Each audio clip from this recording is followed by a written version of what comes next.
Allez les enfants, on est parti pour aller chercher les sommets. Alors les sommets, je sais pas trop si on va les voir. Aujourd'hui l'objectif c'est de partir du côté du lac d'eau, donc assez simple en soi de base. Partir ensuite sur Espingo, à voir avec les conditions bien sûr climatiques toujours, les conditions de neige. Ensuite le Saussat, alors monter tout là-bas. Ensuite le Saussat et si on peut partir sur le portillon. Donc on va voir un petit peu ce que ça donne. Allez, on se tient au courant, à tout à l'heure. Ce qui est bien quand tu commences une randonnée, toujours c'est ce genre de début de rando avec la petite vache, la petite vachette. Et on est parti, hein. On est parti pour affronter la montagne. Oh, elle est bien là. Je pense qu'on va être pas mal. Et on se fera des petits points courses, des petits points météo dès qu'on pourra. Qu'est-ce que ça donne si tiens, on va tester la longue perche. Oui, parce qu'en même temps on teste quand même, qu'on se le dise, la GoPro Hero 9 avec la longue perche de 97 cm et ça fait pas mal et ça rend pas mal. Donc je pense qu'on va être bien. Ouh, allez, donc là on va arriver à la fin du premier kilomètre. Alors premier kilomètre réalisé en 9 minutes 45. Donc bloc-notes 9 minutes 45 pour le premier kilomètre. Alors c'est assez roulant sur les 750-800 premiers mètres. Et après ça se complique un peu. En plus on mène un bon train quand même. Et je pense qu'il y a moyen de faire le premier kilomètre en courant tout doucement. Donc à voir. Allez, en avant pour le second. À tout à l'heure. Bon, un peu de manque de visibilité ici. Alors j'ai pas vu le temps sur le... On est à 20,45. On était à 9,45. Ouais, on a mis 11 minutes. 11 minutes pour faire le deuxième kilomètre. Alors, deuxième kilomètre, beaucoup plus difficile. Et là, le troisième a l'air assez complexe aussi. Alors en fait, le deuxième, pendant 600 mètres, tout va bien. Et alors par contre, après, ça commence à pas mal monter. Il y a 4 ou 5 lacets, je crois 5 lacets. 5 lacets. Après, c'est comme vous voulez, les lacets, soit vous les prenez à la corde, soit en externe. Mais ouais, ça fait monter le cardio et ouais, il y a du dénivelé quoi. Il commence à y avoir du dénivelé. La petite roche par terre. Des petits traversées de ruisseau. Donc on va voir ce que ça donne sur le troisième. Et à tout à l'heure.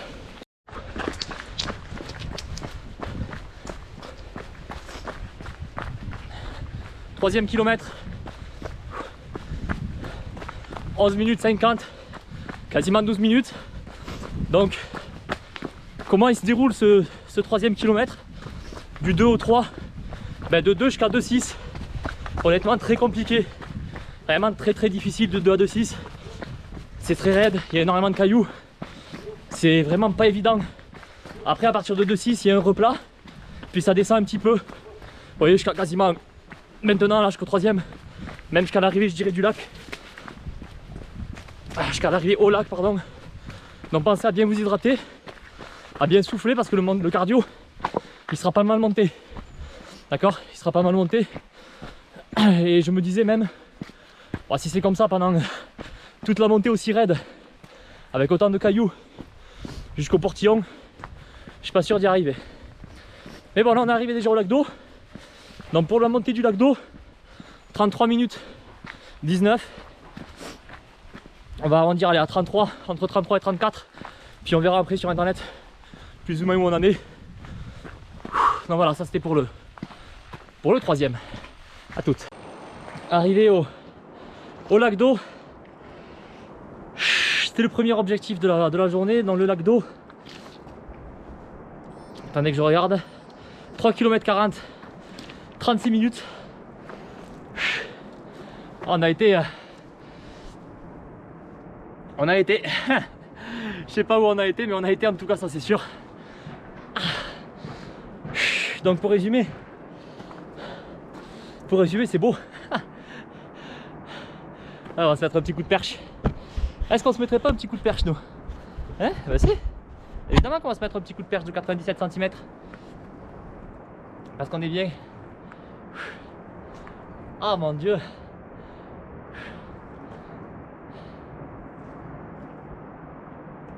Allez, on est reparti sur cette montée du lac d'eau vers Espingo. Avec un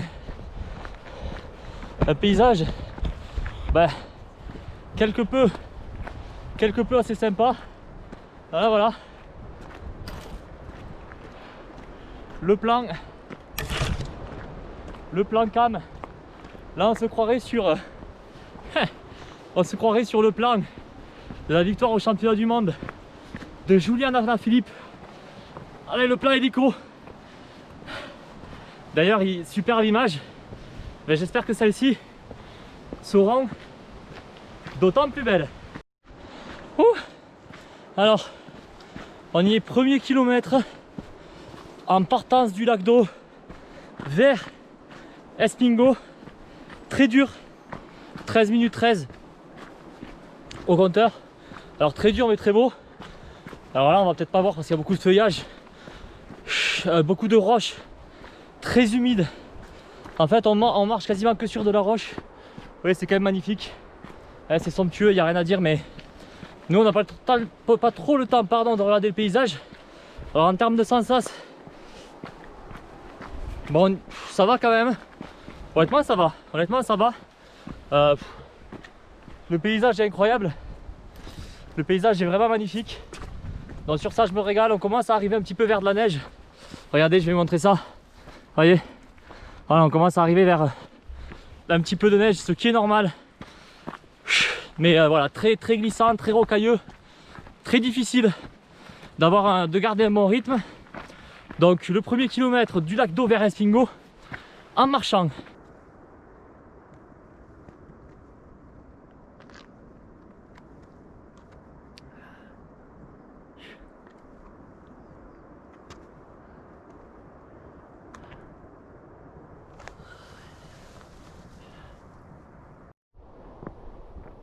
Bon alors on est parti.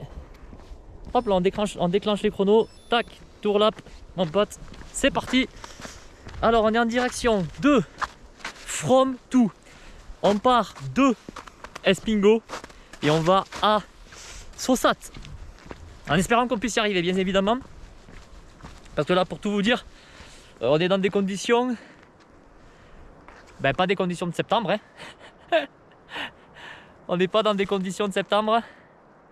On est plus sur un petit février-mars. Alors pour l'instant c'est rocailleux, mais c'est praticable. En voilà une bonne nouvelle. En fait le seul problème c'est la neige. Alors pourquoi c'est un problème la neige? Parce qu'en fait là elle est verglacée. Donc qui dit verglacé dit glace, et dit glace dit glisse quoi en quelque sorte.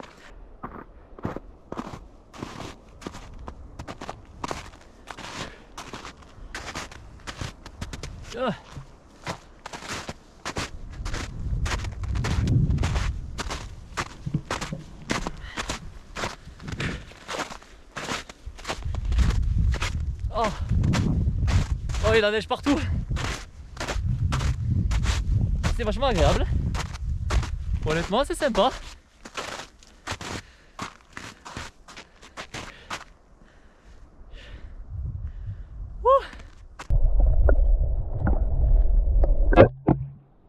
Wouhou! Mais oui, mon pote. Et oui, on y est là. On y est, mon pote. Et... hop là! Allez, je t'embarque. Je t'embarque avec moi. On va traverser.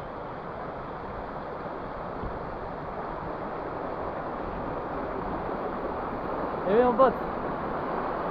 On y est là. On y est. Aucune sensation de vertige. Rien du tout. Cette traversée. Les doigts dans le nez. Et normalement ça devrait le faire. Allez, le message que je voulais vous passer tout à l'heure, qui est très important je trouve. Je vais essayer d'être assez précis et concis en moins de 2 minutes. Ça va être assez compliqué. Donc on va se finir sur ces belles images de course à pied, de petits trails avec un joli fond de montagne. Ce que j'expliquais tout à l'heure dans la vidéo, dans la rando, là je suis un petit peu plus posé, c'est vraiment de vous faire confiance, de vous suffire à vous-même, voilà, de vous aimer, de vous détester, mais de vous dire que vous n'êtes jamais tout seul et que vous êtes toujours au minimum avec vous-même. Et ça, je pense que c'est la chose la plus importante à comprendre. Et en voyant ces images, je me dis que waouh, qu'est-ce que j'étais bien en fait, qu'est-ce que j'étais heureux et j'ai juste besoin de personne. Faut pas toujours avoir cette impression d'être dépendant de quelqu'un. Dépendez de vous-même déjà. Je pense que c'est la première chose à faire. Aimez-vous dans un premier temps. Détestez-vous aussi un petit peu vous. Détestez-vous un tout petit peu, pardon. Et voilà, juste suffisez-vous à vous-même. C'est le plus important. J'ai appuyé mes termes là-dessus parce que c'est ce que j'ai ressenti sur ces 5 heures de rando quasiment. C'est une grosse impression de solitude et au final je me suis dit, mais est-ce que je suis vraiment tout seul? Et ça veut dire quoi être seul finalement? Parce qu'on n'est jamais tout seul, sachez-le. J'entends beaucoup de gens me dire qu'ils se sentent seuls, ou j'entends tout simplement des gens dans la rue avoir l'impression qu'ils sont seuls, chercher du réconfort à droite ou à gauche, mais le réconfort c'est à vous de vous le donner, de vous l'amener. Vous êtes fort, ne l'oubliez pas. Allez, je vous fais des bisous, c'était Gigi Raconte sur ce premier épisode. Donc merci de m'avoir suivi sur cette belle rando. Allez, j'espère que ça vous a plu. Ciao ciao, bisous bisous.